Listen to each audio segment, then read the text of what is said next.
Llaw, mae'n braf cael cwmni Iwan hefo ni. Iwan di methu bod ers rhai wythnosa oherwydd amrywiol resyma. Dwi wedi siarad efo ar y ffôn, ond mae'n braf cael dy gwmni di unwaith eto. Bora Sul dwytha, fi sôn am dîm rygbi Cymru. O'n i'n meddwl swn i'n cael rhywbeth ffrengig bora ma'n lle. A dyma ddarlun gan Ffrancwr. O'n i'n meddwl dod â naws ffrengig i'r gwasanaeth. Emile Renouf. Di arwyddo fo ar y gwaelod. A dwi'n hoff iawn o lynia fel yma sydd yn fanwl. Ac yn edmygu crefft yr arlunydd. Dim crefft i fel arlunydd, ddim dy datblygu ar ôl 6 oed. Maen nhw dal yr un safon a pan o'n i yn yr ysgol gynradd. A oedd Renouf yn byw, wel, nes i jyst cael cipolwg ar ei ddyddiadau fo, 1845 i 1894. Ac oedd o'n arbenigo mewn tynnu llunia am y môr, ac am longwyr, a pysgotwyr, ac yn y blaen, glan y môr, tonnau. A wrth edrych ar y llun yma, da ni'n gweld merch fach a llongwr profiadol. A sylwch ar y gwahaniaeth yn ei dwylo nhw. Dwylo meddal plentyn ar yr hwyr.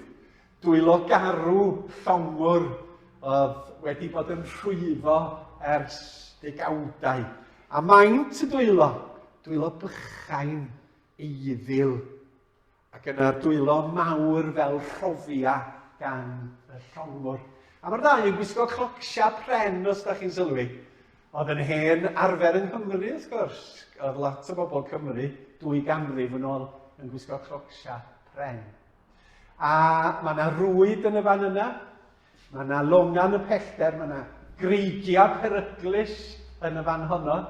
Mae yna fachyn yn y fan yma i fachu amrywiol bethau.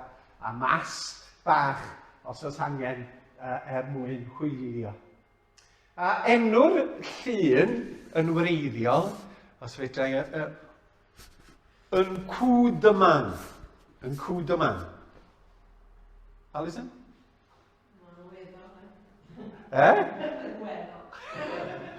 Be di ystyn o, dwi'n siarad? Nid samon fy Ffrangeg i, diolch yn fawr.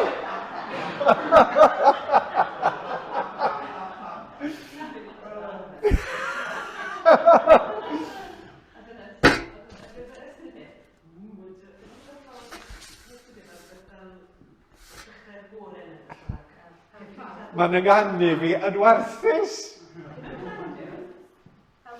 Help llaw, ia, da iawn. Help llaw. Na, mae'n iawn. Mae'n ynganiad gwyneddi o Ffrangeg. Fel, ia, help llaw ydi o. A mae'r ferch fach yn rhwyfo hefo'r llongwr, wrach bod o'n ewys wrach bod o'n dad neu'n daid iddi hi. A mae'r ferch yn rhoi help llaw iddo fo. A mae'n siŵr bod ti'n teimlo bod ti'n gwneud yr rhan fwyaf o'r gwaith wrth rwyfo. Ac wrth gael eich cwch i symud yn y fan honno. A mae'n rhoi help llaw i'r llongwr. Ond da ni'n gwybod pwy sydd yn gwneud yr rhan fwyaf o'r gwaith wrth rwyfo. Sef y llongwr. Ganddo fo mae'r nerth, ganddo fo mae'r wybodaeth, ganddo fo mae'r pŵer. Ac eto mae'r ferch fach yn rhoi help llaw i'r llongwr profiadol a phwerus. Mae yna lot o adnodau gan i'r sleid nesaf sydd yn sôn bod Duw yn rhoi help i ni. Dach chi'n gwybod? Salm 46. Mae Duw yn ein cadw ni'n saff ac yn rhoi nerth i ni. Mae'r grym ganddo fo, mae'r wybodaeth ganddo fo, mae'r cariad ganddo fo, ond mae'n gwahodd ni ato fo i rannu yn ei nerth, i rannu yn ei gwaith. Mae o bob amser yna i'n helpu pan mae trafferthion.